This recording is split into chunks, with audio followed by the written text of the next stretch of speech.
This past week, Diana Gabaldon, the creator of this amazing story called Outlander, celebrated her 71st birthday, and the well wishes online were varied and numerous. And as a gift to us, she shared not only a message to fans, but yet another excerpt from the anticipated Book 10 and rumored final installment of the series. Hi, and welcome back to Katie's Corner in Space after completing week 37 of Outlander as we wait for the 7th season to begin this summer. And if the reaction to my last community post implies anything, you're as excited as I am for it to finally begin. In preparation, I've begun my reread of Echo, which I've decided to do at a slow pace to help fill in the time. According to Diana Gabaldon, reading just one book can take up to 49 hours. It takes anywhere from 32 to 49 hours just to read one of the books aloud.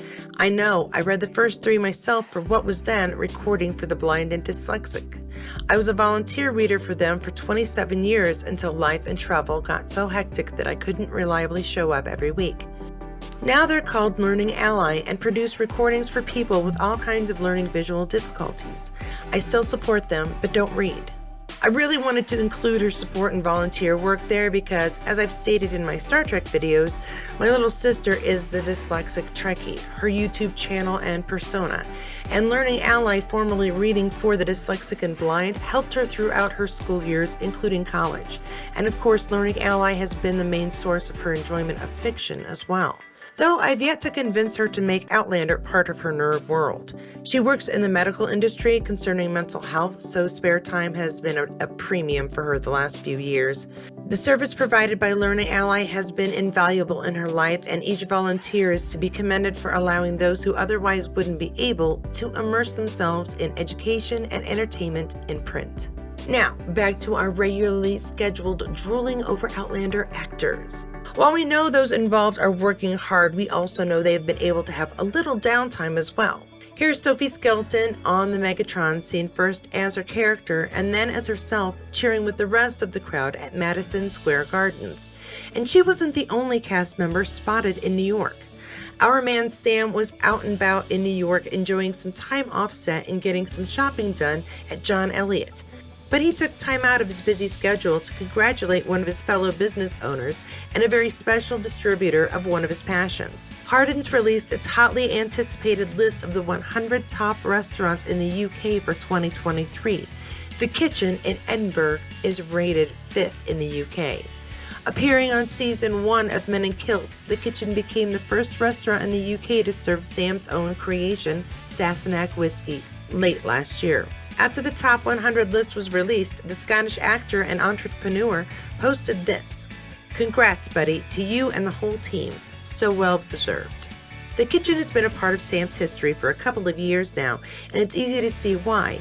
In Sam's own words, Chef Tom Kitchen has a shared respect, admiration, and passion for Scotland's enviable larder, so it feels fitting that Sassenach will now be available at Kitchen Group venues, he stated last November.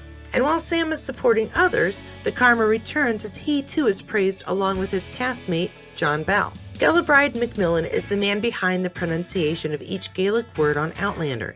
He's worked with the entire cast as they perfected the sound of Scotland so that we could get the most authentic representation of the country and its people.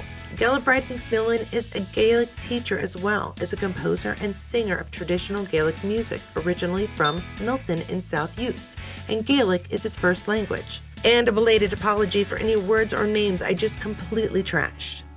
Macmillan's pedigree once again proves this production attracts the best of the best and, better yet, those who seem to each improve the quality of the end product, namely these much-anticipated episodes.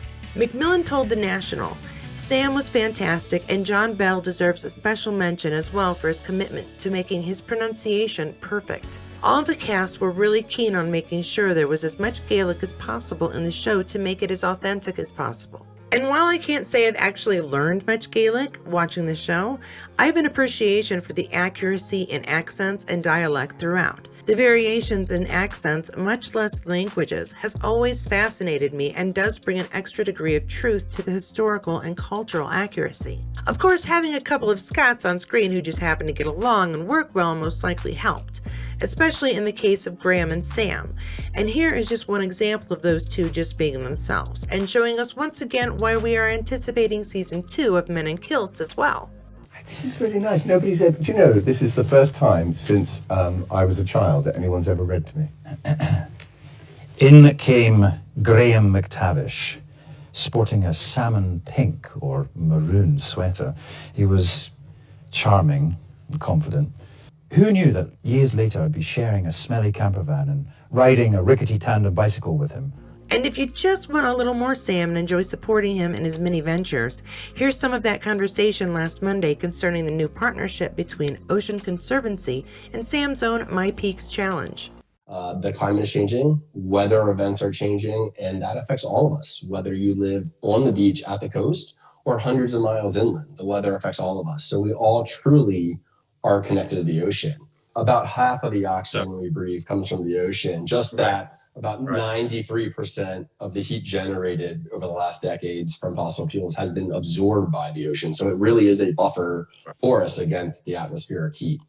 What is so fantastic about you guys and what the work you're doing is that, you know, it's not over yet. We can make a difference. We can make a change.